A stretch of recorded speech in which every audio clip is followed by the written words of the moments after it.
ROJIRA.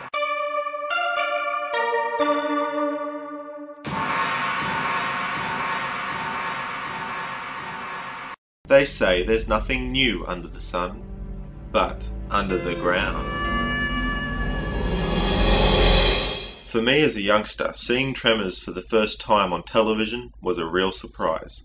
When the film began, it seemed to me like it was going to be a boring movie about a couple of guys just working out in the country in an environment I really had no interest in whatsoever. I had never seen the cover of the Tremors video, so I didn't know it dealt with monsters. I was about to leave the lounge room, but when I saw the ground shake, I was intrigued by what was happening. My imagination kicked into high gear, and I was then grabbed and hooked for the rest of the movie. Recently, I watched Tremors twice within a period of 2 weeks, and it still remains a movie I can watch many times and not be bored or sick of the experience. There are just so many things that are great about this movie that I won't be able to put them into words, because there are some words that can't describe the qualities Tremors possesses. This movie spawned 2 sequels and a prequel, which goes to show how successful this movie was.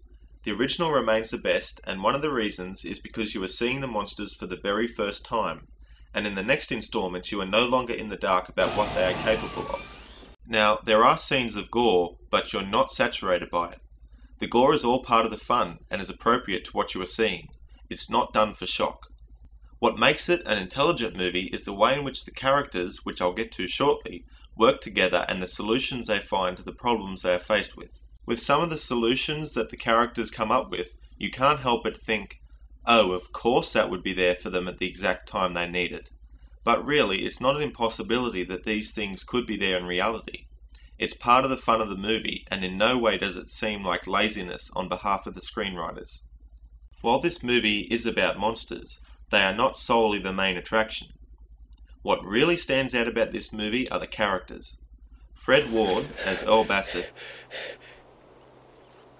you dumb shit, and Kevin Bacon as Valentine Val McKee have excellent chemistry, and the banter between them is priceless. Damn it, Valentine. You don't go for any gal unless she fits that stupid list of yours from top to bottom. Well, sure. Yeah, and is dumber than my hind end. I mean, like that Bobby Lynn Dexter. Tammy Lynn Baxter. Don't matter. They're all the same. Dead weight. Ooh, I broke a nail. Makes my skin crawl. Well, I'm a victim of circumstance. I thought you called it your pecker. These are 2 guys who have spent enough time working with each other to understand what makes the other tick. It's almost like the odd couple in some instances. I did eggs. Over easy. The hell you did. Bologna and beans. It's your turn.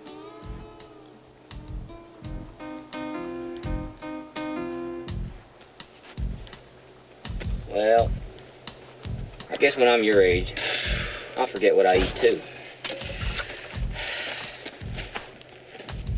Finn Carter plays Rhonda Lebeck, who is a new university student conducting seismology tests in perfection. Realizing that the new university student is supposed to be a girl, Val is expecting her to fit his specifications of his ideal woman.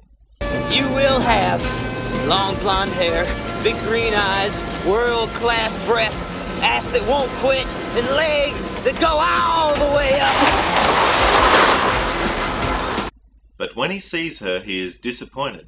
However, he will become attracted to her over the course of the movie. Thanks. No problem. Anytime.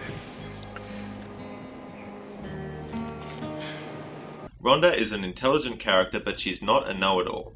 As she says to Val at one point in the film, Hey, Rhonda, what do you think it's trying to do now? Why do you keep asking me?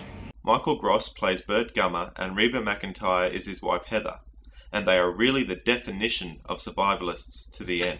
You know, those college kids turn up oil or uranium or something out there? Next thing, the feds will be at our door. Sorry, time to move. Eminent domain. Down, honey, down. Yeah, Bert.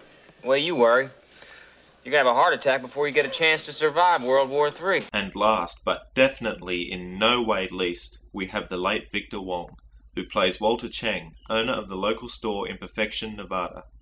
He is adamant later in the movie for the creatures to be named. That's what I like. Graboid! That's it, Graboid! Jesus, Walter. We're gonna be sorry you don't give it a name. While Walter isn't at the forefront of the cast, you still feel actor Victor Wong's presence. He was a great character actor who is sorely missed. The rest of the cast all put in good performances and are portrayed as very real people, and you can identify with them. They are in an unreal and dangerous situation, but they remain realistic characters. There aren't any people in this movie who know everything and can do anything without adhering to the limitations of reality. Overall, it's a really enjoyable film. The cast are great, the story and script are well written, and it's entertaining, funny, and most important of all, it's a fun film to experience. I really like good dialogue in films, and this movie has it in spades.